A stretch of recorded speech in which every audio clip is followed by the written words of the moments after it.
Every recent national poll of the Democratic race agrees that the top three candidates are Joe Biden, Elizabeth Warren, and Bernie Sanders, in some order. And most of these polls have continued to show the former vice president in first place with a healthy lead. But a new national poll from Monmouth University raised eyebrows Monday because it showed a tie between Sens, Warren and Sanders for first, with Biden just 1 point behind them. That's effectively a three-way tie, considering the poll's margin of error. Most national polls this month have continued to show Biden ahead by double digits, and a CNN poll conducted some of the same days as Monmouth showed Biden up by 11. Biden leads by 10.5 in the Real Clear Politics poll average. So the Monmouth result is currently an outlier.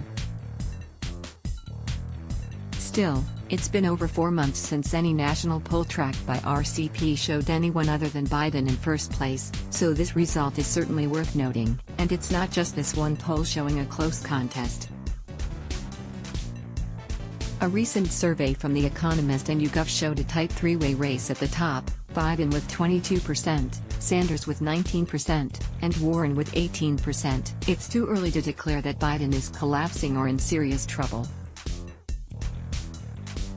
But the takeaway from all these recent polls is that Biden, Sanders, and Warren are now the top three contenders, and that Sen. Kamala Harris, who briefly surged after the first debate in June, has fallen into a lower tier. All year, the top line of Democratic primary polls has been quite consistent. Biden is winning. Poll after poll has shown him in first place. Yet many Democratic elites and members of the media have long wondered whether Biden's lead would hold up to the rigors of the campaign trail. They have questioned whether Biden is a sufficiently exciting candidate and whether he is in touch with today's Democratic electorate. Though many politicos and pundits have been looking closely for signs of a Biden poll collapse, while Biden did lose some support, about 5 points in RCP's average, after his tense exchange with Harris on busing during the first debate, he regained basically all of it before the second debate. Now, though, there's this new Monmouth poll's surprising result, with Sanders and Warren both at 20% and Biden at 19%.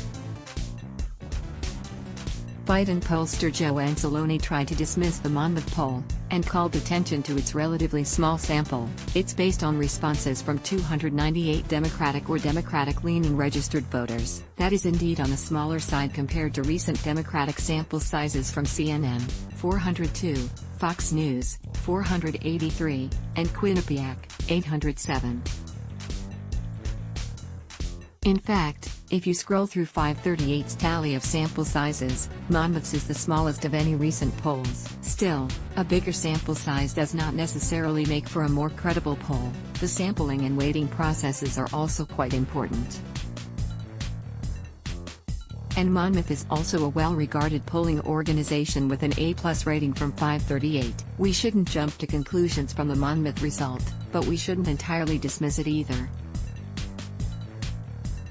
It's generally a bad idea to automatically believe any one new poll showing a sudden change. It may be the first to show a significant underlying change, but it also may be a temporary blip or an outlier.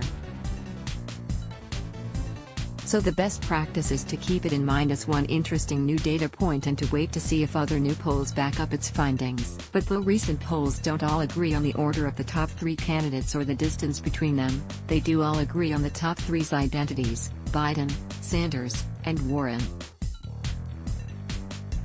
That is to say, not Kamala Harris, not South Bend, Indiana, Mayor Pete Buttigieg, and not anyone else in the enormous field.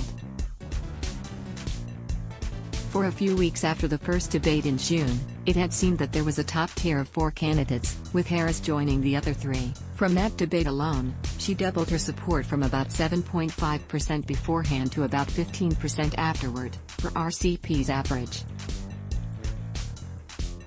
But since mid-July, Harris's trajectory has not been good. She's lost all the support she'd gained and is now right back at 7.5%. This is in stark contrast to Warren.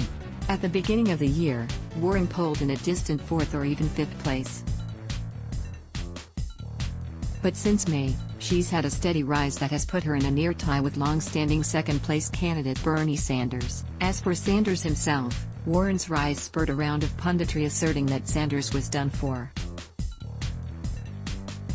But the latest results show he very much remains a contender. Finally, as always with national polling, we should remember that there is of course no national primary, and that the results of the Iowa caucuses and New Hampshire primary will make major headlines and reshape the race before the vast majority of the country votes.